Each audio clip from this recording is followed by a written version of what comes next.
जी, सबसे पहले हमारे चैनल में आपका बहुत बहुत स्वागत है। जी बहुत बहुत शुक्रिया। अभी जो है बिहार में बिहार विधानसभा को लेकर जो है एक अलग ही माहौल बना हुआ है।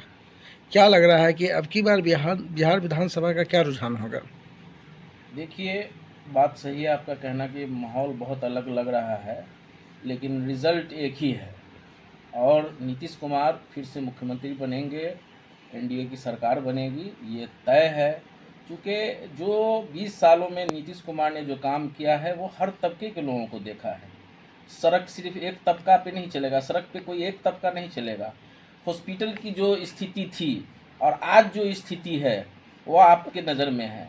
जो व्यवस्था, जो अराजकता को ख़त्म किया है नीतीश कुमार ने और लगातार जो है लॉ एंड ऑर्डर पे काम किया है, वो सराहनीय है। वो उसको आप फरामोश नहीं कर सकते हैं, उसको आप इग्नोर नहीं कर सकते हैं। नीतीश कुमार शिक्षा को लेकर के जितना गंभीर हुआ, नीतीश कुमार जितना शिक्षा को लेकर के गंभीर हैं, मैं समझता हूँ इससे जितनी भी पिछली सरकार थी बिहार में, किसी ने शिक्षा पे इतना काम नहीं किया होगा। लड़कियों को खास करके शिक्षा की तरफ राग़िब करना, उसको मुतवज्जह करना, उसको शिक्षा की तरफ बढ़ावा देना, उसको पोषाहार दिया गया, साइकिल दिया गया और फर्स्ट आने पर, सेकंड आने पर इस तरह से करके उसको प्रोत्साहित कर करके लड़कियों को शिक्षित करने का जो बेड़ा उठाया नीतीश कुमार ने, वो मतलब उस सराहनीय, बहुत ऊपर की चीज़ उन्होंने किया है। जो आज से 20 साल पहले हमारी महिलाएं 6 बजे के बाद, 4 बजे के बाद घर से निकलना मुश्किल हो जाता था। पढ़ाई के मामले में कहीं वो जा नहीं सकती थी। आज जिस तरह से लड़के जाते हैं साइकिल से, गाड़ी से, उसी तरह से लड़कियां जा रही हैं शिक्षा, ट्यूशन के लिए, कॉलेज के लिए, स्कूलों के लिए। तो ये सारी चीज़ बिहार की जनता देख रही है और नीतीश कुमार को फिर से जो है जनता ने तय कर लिया है, वो नीतीश कुमार मुख्यमंत्री बनेंगे तो बनेंगे, एनडीए की सरकार बनेगी और बिल्कुल बहुमत के साथ बनेगी। प्रशांत किशोर दावा ठोक रहे हैं कि बिहार में जो फुल बहुमत से हमारी सरकार बन रही है, क्या कहना चाहेंगे इस पर आप? लोकतंत्र है, यहाँ हर कोई स्वतंत्र है, कुछ भी बोल सकते हैं, कुछ भी कह सकते हैं, कुछ भी कर सकते हैं। उन्होंने भी अपने हिसाब से काफ़ी मेहनत किया है, लेकिन जो उनकी जो पॉलिटिक्स है, जो उन्होंने राजनीति की शुरुआत की, वो ऐसा कारपोरेट, जिस तरह से कंपनी चलती है, वो राजनीति को एक कारपोरेट कंपनी की तरह वो लेकर के चल रहे हैं। जैसे उनका सारा चीज़ उन्हीं का है, पूरा पोर्टफोलियो, उनका जो रोड मैप है, वो उसी के अनुसार अपने लोगों को, लगभग 2000 लोगों को अपॉइंट किए हुए हैं, वो अपने यहाँ जॉब पे रखे हुए हैं और उसी से सारा चीज़ आप देख रहे हैं। आपने सुना होगा, प्रशांत किशोर का ही स्टेटमेंट सुना होगा, उन्होंने 12,000 आवेदन लिया और 12,000 आवेदन, हर आवेदनकर्ता से 21-21 हज़ार रुपया करके लिया उन्होंने। अब ये बताइए कि जो 12,000 में तो 243 ही कैंडिडेट होंगे, बाकी जो 11,000 समझिए कि 700 कुछ जो कैंडिडेट का जो पैसा हुआ, क्या प्रशांत किशोर उस पैसे को वापस करेंगे? जिन्होंने आवेदनकर्ता से जो पैसा लिया, जो करोड़ों की जो उगाही इन्होंने किया है, क्या वो पैसा वापस करेंगे प्रशांत किशोर? ये सवाल आप प्रशांत किशोर से कर सकते हैं। तो जो व्यवस्था को तितर बितर करने के लिए प्रशांत किशोर बिहार में आए हैं, वो उनका चलने वाला नहीं है। वो हम तो पहले कहा कि ये लोकतंत्र है, हर कोई स्वतंत्र है, कुछ भी सोच सकता है, कुछ भी कह सकता है, कुछ भी कर सकता है। प्रशांत किशोर का कहना था कि हम जो भी प्रत्याशी उतारेंगे वो लोकल होंगे, लेकिन बाहर से भी ला के उतार दिए वो अपनी वादे से मुकर गए। बहुत सारी चीज़ों से वो मुकर जाएंगे। आने वाले दिनों में जितनी बात उन्होंने की है और कही है, वो सारा चीज़ आपको फर्क पड़े। उन्होंने तो कहा था कि प्रत्याशी को सारा खर्चा हम देंगे।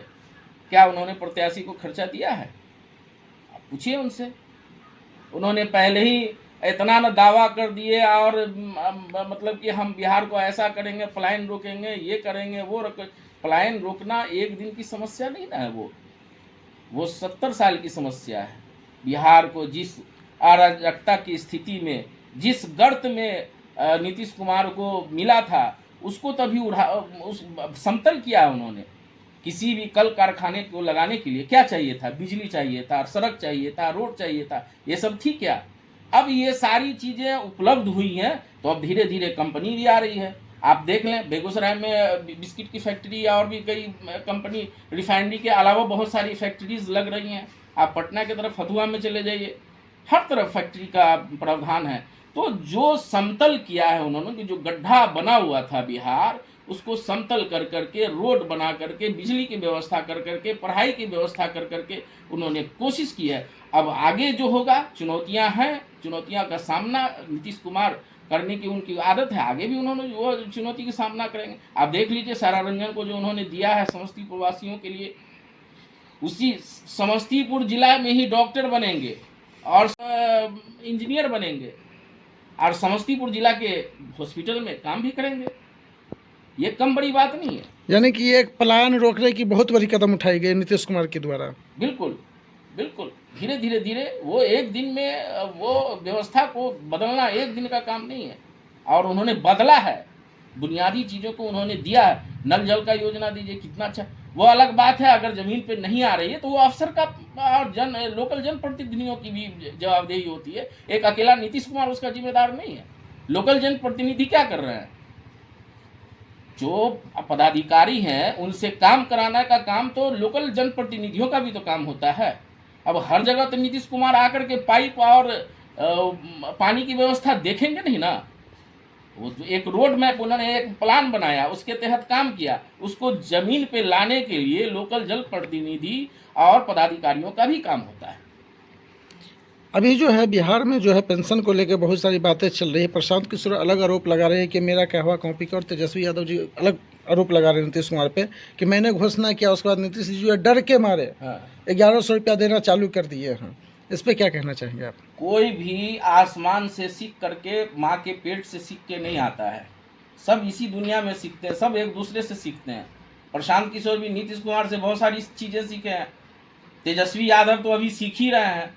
आपको याद होगा 2015 में जब सरकार बनी थी तो एक हिंदुस्तान पेपर में एक मीम बना था, चचा के साथ दोनों भतीजा का हाथ पकड़ा करके वो कार्टून बना था। तो चचा के साथ ही जितनी भी पॉलिटिक्स इन्होंने सीखा अपने चचा से सीखा। माननीय मुख्यमंत्री नीतीश कुमार ने हाथ पकड़ के सिखाया है। तो क्या वो उस बात को वो भूल जा रहे हैं? क्या नीतीश कुमार से अगर 2015 में अगर गठबंधन नहीं होता, अगर नहीं हुआ रहता, तो आज इस स्थिति में तेजस्वी यादव रहते क्या, कहाँ होते, कुछ पता नहीं। नीतीश कुमार का वो एहसान फरामोशी कर रहे हैं। नीतीश कुमार ने उनको राजनीति सिखाई है। ये सारी पूरी की पूरी बिहार की जनता जान रही है कि नीतीश कुमार ने सिखाई पॉलिटिक्स तेजस्वी यादव को और तेज प्रताप यादव को। आज जो है तेज प्रताप यादव जो है अलग पार्टी बना के लड़ रहे हैं, क्या उनसे जो है तेजस्वी यादव पे कुछ प्रभाव पड़ेगा या नहीं पड़ेगा?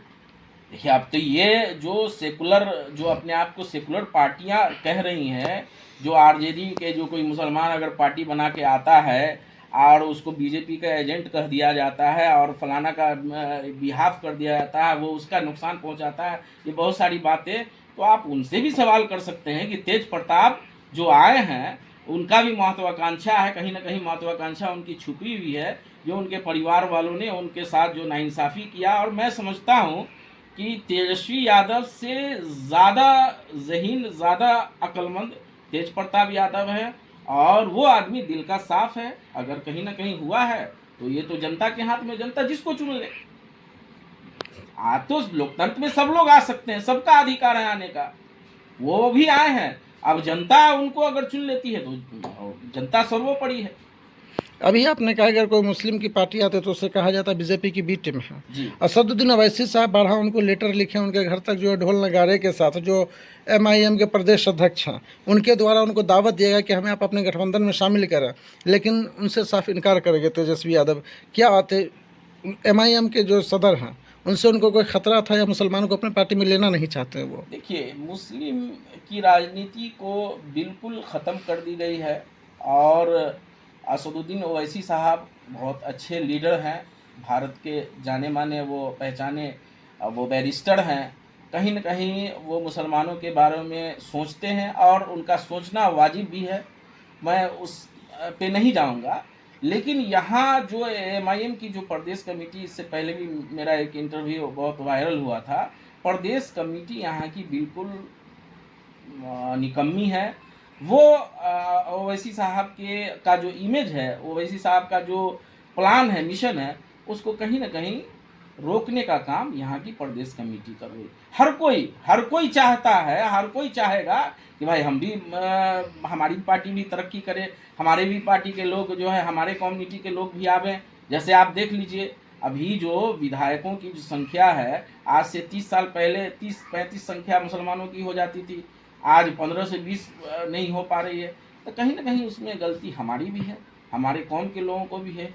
एक ही लोगों को आप जो है लगातार अपना नेता मान करके, और अहम सबसे ज़रूरी जो बात मैं अक्सर बोलता हूँ कि मुसलमानों का जो सबसे खराबी होने की वजह यह है कि मुसलमान वोट किसको काटता है ये पूरी दुनिया जान गई है। मत का अधिकार है, मताधिकार है, हम किसको दे रहे हैं बगल वाले को पता नहीं चलना चाहिए। लेकिन मुसलमानों का वोट कहाँ जा रहा है और किस कम्युनिटी को जाता है ये पूरे भारत को लोग जान गए हैं, जो मुसलमानों के लिए एक ख़तरा है। मुसलमानों को भी अपने दानिशमंदी से, अक्लमंदी से, सियासी शऊर लाते हुए अपने लोगों को ज़्यादा से ज़्यादा चुनने की कोशिश करनी चाहिए। और अभी जो नीतीश कुमार जो काम किया है, और उस पर मैं चाहूँगा कि जितने भी हमारे मुस्लिम भाई हैं, जो मतदाता हैं, बहन हैं, वो सब नीतीश कुमार को सपोर्ट करें और नीतीश कुमार को एक अच्छी सरकार चल, ताकि अब हो सकता है नीतीश कुमार का ये आखिरी, चूँकि 20 साल एक मुद्दत होती है, लेकिन ये जो आरोप लगा हुआ है मुसलमानों की कि मुसलमानों ने नीतीश कुमार को कभी वोट नहीं किया, मुसलमान नीतीश कुमार को वोट नहीं करते हैं, तो ये चीज़ कम से कम मुसलमानों को भी दिखानी चाहिए। और नीतीश कुमार ने अच्छा काम किया है, इसका इनाम मुसलमानों को देनी चाहिए नीतीश कुमार को।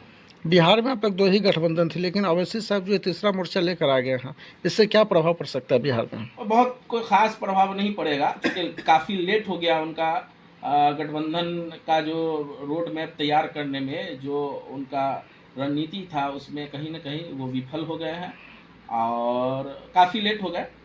अगर इस तरह का निर्णय ले लेते तो हो सकता था कि रिजल्ट उनके फेवर में होता। लेकिन अभी नीतीश कुमार, पूरे बिहार में नीतीश कुमार का ही लहर है और नीतीश कुमार, यानी जो अभी जेडीयू का नारा चल रहा है अब की बार 25 से 30 नीतीश सरकार, यानी ये नारा परफेक्ट है। बिल्कुल।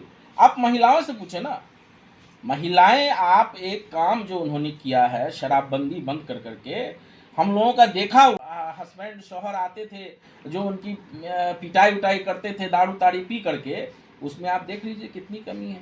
तो जिन महिलाओं को इसका फ़ायदा हुआ है शराबबंदी का, वो महिलाएं तो नीतीश कुमार को छोड़ के दूसरा किसी को वोट नहीं करेंगी।